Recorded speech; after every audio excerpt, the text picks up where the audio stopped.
And now 150, 102, 100, 200, 300, 400, 500, 600, 700, 50.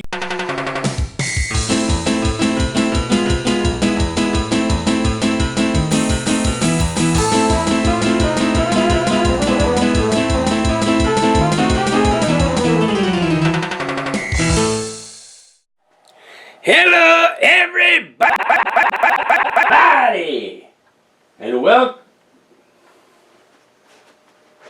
and welcome to the diaries.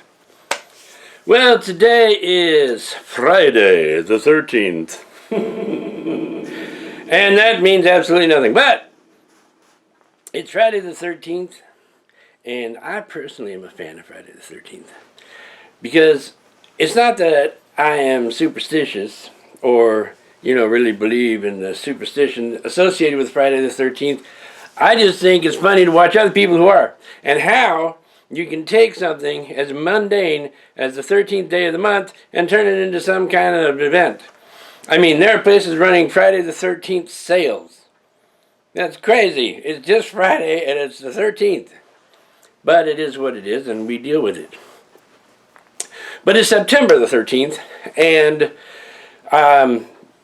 it's time to take care of my canopy out there, which I called an awning in the last episode, because basically it is. It's kind of shifting off like this. So when I'm using it, I'm shifting off like this. And I noticed also in the last episode that one corner of the canopy where the canvas comes down and hangs there was stuck behind my chair. And so I'm talking and I'm leaning, moving around, this thing's going... Listen! That's my phone ringing. That was my daughter calling. See if I take her dog out because she's working late. So we're going out to dinner and a movie. No. Just walk her. Anyway, as I was forgetting what I was saying, the canopy needs to be reinforced, strengthened, and kind of stand up a little straighter. Also, the door out there, the one that's falling apart, it's supposed to get repaired today. So hopefully that'll get taken care of and I can put the sign back up and all that kind of fun stuff. Now, coming up down the road in about 2 weeks, we're going to go out to McCormick-Stillman Railroad for the Halloween train. That's the plan. Now, I have learned over the last 3 years of doing Darkslade Diaries, I always say that's the plan. And not saying that's what we're definitely going to do. Because a lot of times that's not what happens. It's a plan, and the plan doesn't come to fruition. So we're going to try to fruinate this one for sure. So that's coming up down the road, and we have another film shoot for 30 miles. He's be coming up pretty quick. And I got to reshoot a bunch of We Will Fester This Many. That many. With new people. And some things that I'm doing around here that we will share and enjoy together. Also, I don't know if it's going to be in this episode. I'm thinking it might be, but I have a new recipe I want to try out. And it's one that I partially saw somewhere else, and then I made up some ideas in my own head, which Lord knows what that could result in. So we'll do that as well. So, now that we know, and without any further ado, let's get going! So the door is finally getting replaced, and I brought me a nice new door, nicely painted and everything, and I'm just going to throw a bunch of reed up on it anyway. But at least it's getting taken care of. So that's part one of the porch reverberation. No, fix up. Fix up. Yeah, because I can't say the word. Yeah, okay. I just checked the water in one of my fountains is lower than the other, and I was thinking maybe it was, had a leak in it or something, but we just had the weirdest weather, and right now, as a matter of fact, it's blowing. But the direction it's blowing is not causing my wind clackers to clunk all over the place. So it's kind of weird. Anyway, the canopy. Okay, part of the problem with the canopy is there's stuff on top of it.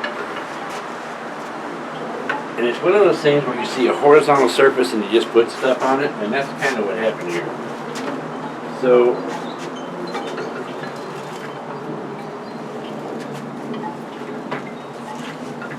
the base is still straight, the bottom is straight, but the all of the bamboo, most of this rattan, has split right down the side.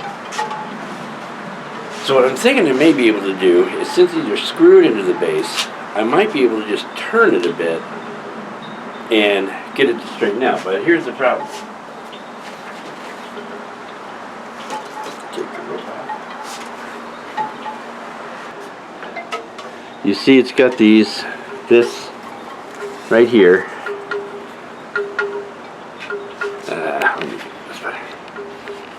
Okay, right here, there's a rod that goes through here.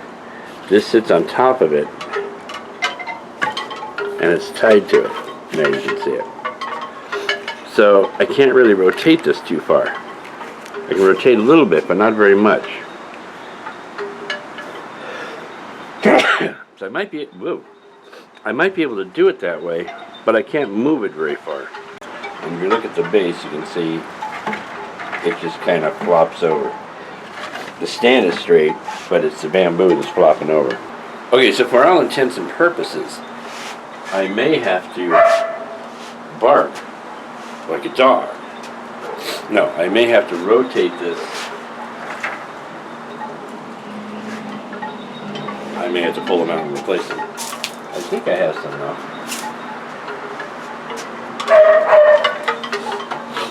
I may have to bark twice. But this is too narrow. On top of the canopy, it's like this. Alright, so if I rotate it, of course, it's going to rotate too. And since it's split, I can't really drill a new hole out. So I may have to replace them, which would be a bummer. This isn't off of the canopy. This is one of the extras used for when we're doing film. So, well, what I did is I took a bunch of stuff off the top, although I do have the crossbow still up there, because I need to hang that, find a place to hang that. And it doesn't lean quite so bad. It still does, but it's so, it's dried out. It's not going to straighten up. So there's not really much I can do at this point. So I'm going to leave it the way it is. I tightened down the corners. I covered them up again. I tightened down the corners up here. This is really loose. This was tight when I first put it up. So that gives you an idea how much it's moved. And I think it's going to be fine for now. But I don't think I need any more rattan for anything. So I need to put the Adventureland sign back up. Yeah. And I need to put the rattan back up on that door. And I guess I need to refill these fountains, man. They went down quick. But oh, and then on top of the canopy, I had this thing sitting. I'm going to turn around. This is from an old school project that I did for Yavapai College for Kids. You might remember it. This actually was a giant plant hand. But I'm going to fix this, and we're going to use it for Halloween this year. So that'll add a little something. So that's what's going on the porch right at the moment. It's like I don't have room because of all this stuff. I'm going to have to clear out some spot in the storage unit. Yeah. I got the reed back up on the door, and I used this instead. And it's up there good and solid. The middle was never supposed to be supported, but the ends are supported. Supported at the bottom, so it's where it needs to be. So now we need to do the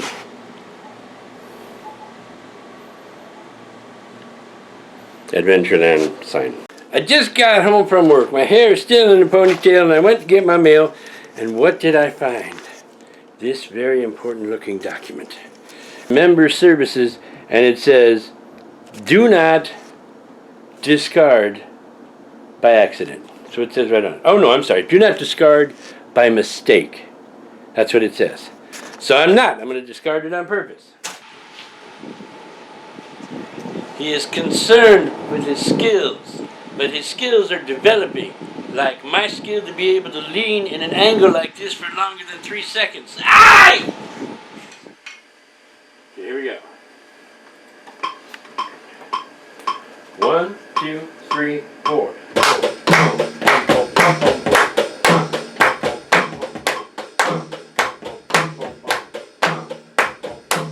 There we go. Good. You've seen quite enough of this. I'm what would be referred to as old school. Because I'm old and I went to school. But that's not why I'm called old school. I'm called old school because I have some classic feelings about things. And today, I'm going to kind of take some of that and give it to you in the form of a gripe. It's Eddie's Weekly Gripe. Yeah. It's Eddie's Weekly Gripe.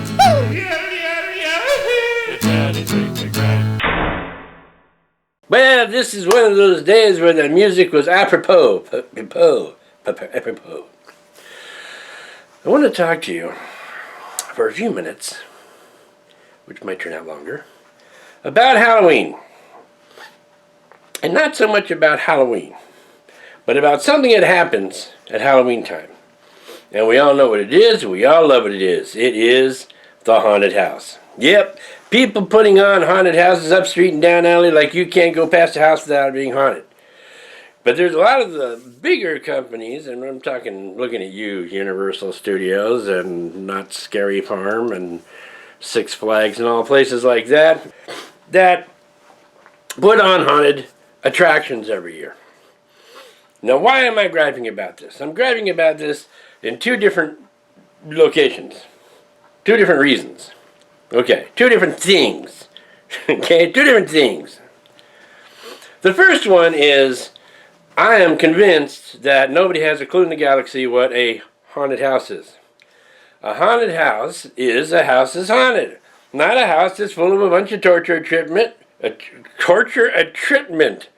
Now, you know you don't see a lot of torture treatment these days, but I think what I meant was torture equipment, as well as body parts hanging all over the place, blood splattered against the wall, and guts hanging here, there, and everywhere.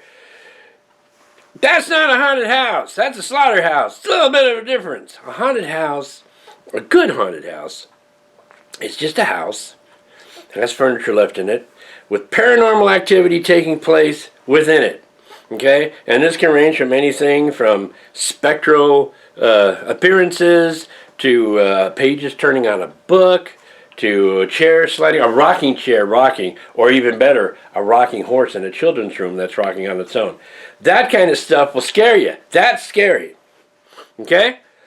But a haunted house is not what a lot of these things do. Now, I will attest to the fact that they don't always say haunted house. They don't always say haunted attraction either. They could say scare attraction, or scare fest, or we're going to scare you type thing. Where the attraction is more of a splatterfest than anything scary. And to that end, fine and dandy. But if you're going to make a haunted attraction, it should be haunted, not full of freaky people who are like, hey, yes, and blood and all like that. Which brings me to my second point, which is the biggest haunted house killer of them all, the biggest fright attraction ruiner ever created in the history of mankind, the scare actor. The scare actor, now I understand what they're trying to do, but you know you can only take so much of somebody going out of a corner and then going in your face before you want to start slapping people down. Now, the scare actor is not really scaring you, okay? He is startling you. They're coming out of nowhere, they're getting in your face. That's going to make you jump, as a general rule. It's not scary, it's startling. And it takes away from the immersiveness of the attraction. Now, well done attraction. And if you go on YouTube, you will find a few of them. There are several out there. Will have little to no scare actors. Sometimes they'll have a couple, and it makes sense because there are some scenes where you might need it. But some attractions, man, you're getting like bumped into because there's so many scare actors in there. And after a while, it doesn't become scary. Like I said, it becomes annoying. It's kind of like a long time ago, well, I don't know how long ago it was, I did a review on a PSVR game called Until Dawn Rush of Blood. Great game. Very fun game. But things keep jumping in your face. The first couple of times, it's scary, it's startling. After a while, you just want to take the two guns that you got and start blowing the heck out of this thing's face because it's in yours. The scare actor is basically an annoyance. But like I was saying, before I digressed for the 13th time, see what I did there?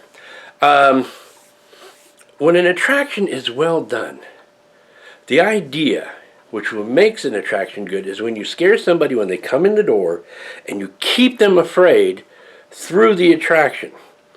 Because when you think about it, when a scare actor comes out and goes blah in your face and you startle, it releases some of that tension that you have inside. And it makes it easier to go through the attraction without being scared. But if you can be frightened from the minute you walk in that door until you walk out the exit, that is a good attraction. It's how you present it. It's the ambiance. It's the atmosphere. That's what makes a good scare. And whether you're making a haunted house or just some kind of a scary attraction, try in future. Take a couple of them scare actors. I don't mean, make them unemployed, because they're probably employed people anyway. Put them behind the scenes. Have them operate things from behind the scenes. Push buttons, pull handles, flick switches, talking to a microphone or something like that. So the effects match up with what you were trying to do as far as your scare is concerned. Rather than having people dressed up as Lord knows what, poking their heads out of sliding panels, blah, like that. Put a fake head back there that you can make look a heck of a lot scarier than you can do to a human's face. Do it that way. Okay, I'm done with the gripe. It's almost Halloween time. I mean, we're in the tail end of September right now.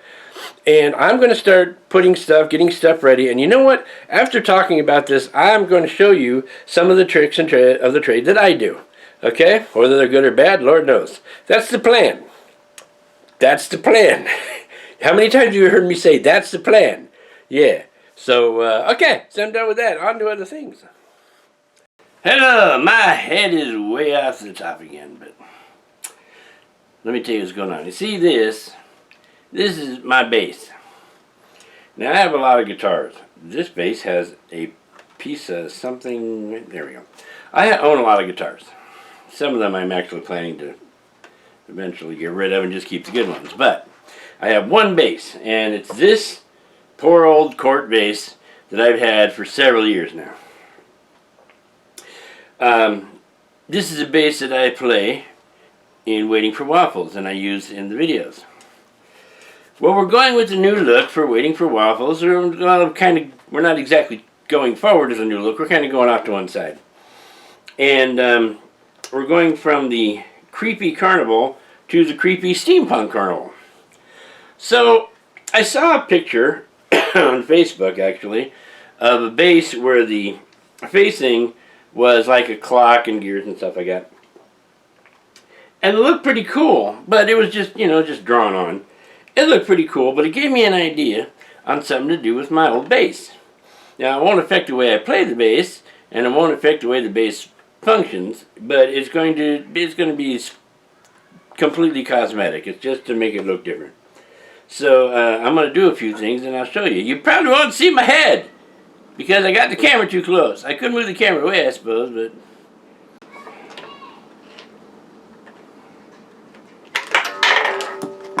Yeehaw!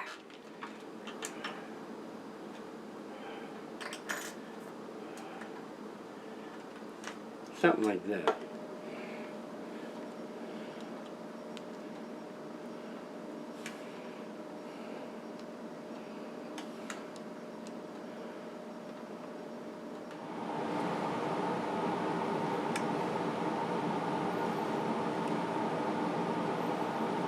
Oh, did I put the drop in the right spot?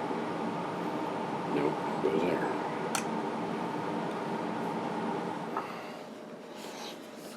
And that looks okay. That took a lot of time, and it shouldn't have. Now I gotta make some little caps to put on the end. I mean on top of those 2 open gears, and it'll be done. As far as I'm concerned. And I gotta clean up this little glue mess here.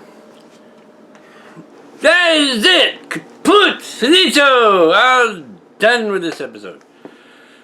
This episode went not really very far, did it? Well, they're like that sometimes. Okay, so next episode, other things. I actually, I always have plans for things, but they don't always work out the way I expect them to. It is now, today, by the way, is October 2nd, and the sun is going down earlier, and it is now time to begin my favorite time of the season, but we are not going to begin it until next episode. So, in the meantime, yeah, you guys have yourselves a great week, or 2 or 3. End of line.